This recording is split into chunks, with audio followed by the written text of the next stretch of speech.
Chapter 36 Chiamaka, Wednesday. We walk into the building together. I take a deep breath, leading the two of us as we enter through the open double doors. This is it? There's a woman at the front desk whose blue eyes pierce into us as she looks up. Hi, how can I help you? She asks. Her rubbery skin makes me a little uncomfortable. We have a meeting with Miss Donovan. What's your names, please? She types something into her computer. Chiamaka Adebayo and Davon Richards. Her typing slows, and she glances up at us again. Okay, take a seat. Shouldn't be too long. I sigh. Thank God. I was worried our meeting was canceled or hadn't even been scheduled. I'm so used to everything going wrong lately. We sit on the chairs at the opposite side of the front desk. I look at Richards. His eyes are closed, like he's sleeping. I wish I could drift off and relax, but all I can think about is getting this right. I already messed up once, in the library when I ran out. I refuse to mess up again. We'll go in, show the journalist the facts, and she will write the story that will expose Nevaeh. She has to. What kind of person will see what's happening and not be outraged? Devon and Chiamaka? A soft voice calls out, and I snap my head up in the direction it came from. There's a woman wearing tall, cheap heels, a black pencil skirt, and a frilly blouse. She gives us a smile, which is a little intimidating with her wide blue eyes, bouncy, perfect blonde hair, and red-stained lips. She reminds me of the girls I've gone to school with all my life. Yes? I say as Devon wakes up and looks in the same direction as me. Follow me. I'll show you to Alice's office, she says, which is Miss Donovan's first name. We stand, following the Barbie doll down the long hallway. The walls are mostly bare, white with areas where the wallpaper is peeling. It feels clinical, like the hospital's mom and dad work in. We come to a stop as she knocks twice on the door labeled Donovan. Come in, a low voice yells, and the woman pushes the door open, standing to the side to let us in. I walk in first, and Devon follows. There's a woman behind the desk, typing something into her phone, not yet looking up at us. Unlike the woman who showed us in, this woman has thick brown hair and a tan that can't be a day younger than 40. The door slams shut behind us, and I jump. The sound pulls her away from her phone, and she finally looks up at us. You must be Devon and Chiamaka. Sit. Just making a note of something in my diary, she says, typing some more before locking her phone and putting it on the desk, face down.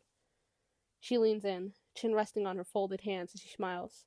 So, how can I help you two today? Before I can speak, Devon answers her question. We spoke on the phone yesterday, or well, you spoke to Chiamaka, but I was there too. Anyway, we have evidence that our school is trying to sabotage us black students, and we wanted to publish something about it, Devon says. Her eyebrows shoot up. Yes, I remember talking with one of you. I get so many calls. Sometimes I just need my memory jogged a little. But I remember. How could I forget such an interesting story? An anonymous racist bully out to get the only two black students at a private school. Only to discover it's a plot that the whole school is in on. Quite the story, she says, then stares at us unblinking like she's waiting for something. Do you have any physical evidence? I can't report anything without it, she finally says. I nod. Yes, we do. I unzip my bag, sliding over the folder of everything I can find to present to her, as Devon pulls everything from his backpack.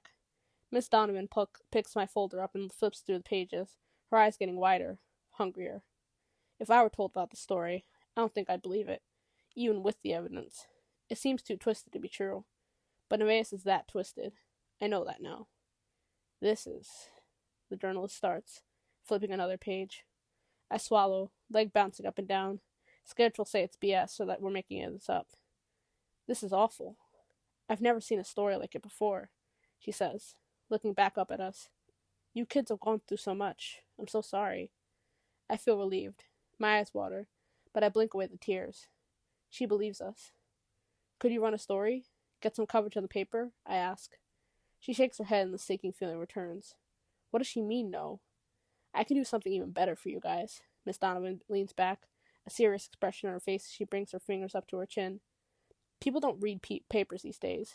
Not the people who count for a story like this, anyway. You want to be heard? We need to broadcast this live on TV. Broadcast it live? How? We've dropped out. Going back just to get evidence of them in the act might get us killed, Devon says, sounding unimpressed by Miss Donovan's plan. We don't necessarily need to catch them in the act. Just film a live expose where you confront them. Have them cornered, unable to escape the truth about what they've done, what they're doing, Miss Donovan says. She's right. We need to catch them off guard, expose the truth on camera for the world to see. I think it sounds great, even though Devon doesn't seem to yet. Do you have a school event coming up? A homecoming dance, maybe, where we might be able to film? She asks. I nod. We have the annual charity ball, the senior snowflake charity ball. It's tomorrow, actually. Perfect, just perfect, Miss Donovan says, writing something down on a notepad. You want us to go to the ball and do what exactly? Devon asks.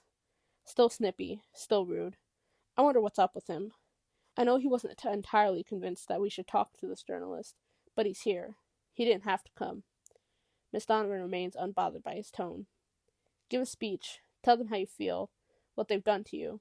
Let us catch it on camera and broadcast it on every TV in the state in America. We'll bring security, of course. Make sure you guys are safe. Sounds like a good plan to you? She asks. I nod. It sounds like a brilliant plan. The sort of explosive ending we need if we want to take Nevaeh down and restore any hope in becoming who we were meant to become. Good, Miss Donovan says with a smile. Let's talk strategy.